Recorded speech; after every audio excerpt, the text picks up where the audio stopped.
and at the time, I have teenagers, and I don't go out of my way to talk to teenagers. But she was remarkably poised, an interested young person.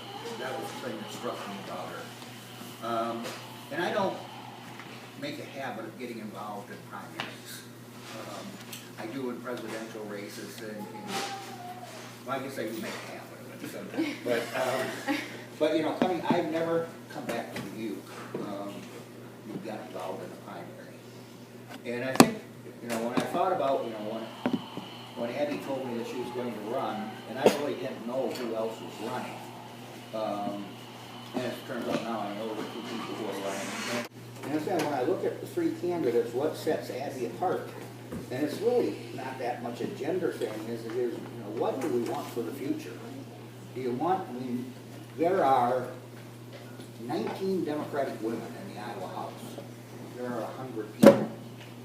There are 10 Democratic women in the Senate out of 50.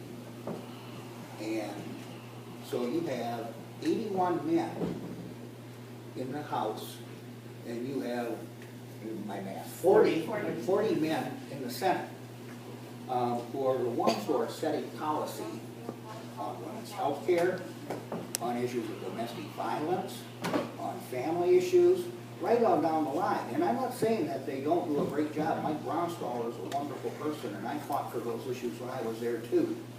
But where is the experience, and who understands that? You know, who understands those issues on a personal level?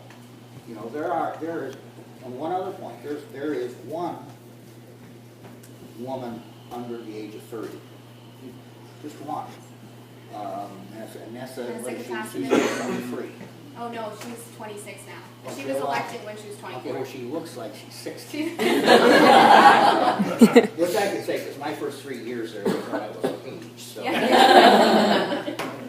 I only had a, you know, when I went down there, I had a blue sport coat, and that was the same thing. Same color. Where I had to go, I found a coat that my mom bought me for Easter one time. I had a sport coat, I wore that, so it was not a fashion play. But what I'm saying is, you get to those issues that are important.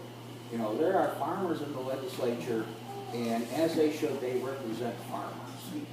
There are teachers in the legislature, and as they should, they bring the perspective of a teacher to the legislature. And there are business people, and there are labor members, union members, all of those groups. And who is represented?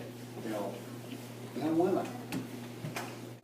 So if there's anything that sets Abby apart, and if there is a compelling reason for me to support Abby, I believed all those years ago that the Democratic Party had such an abysmal record on recruiting women candidates in Democratic districts.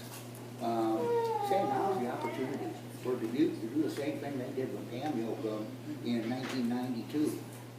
Put her there.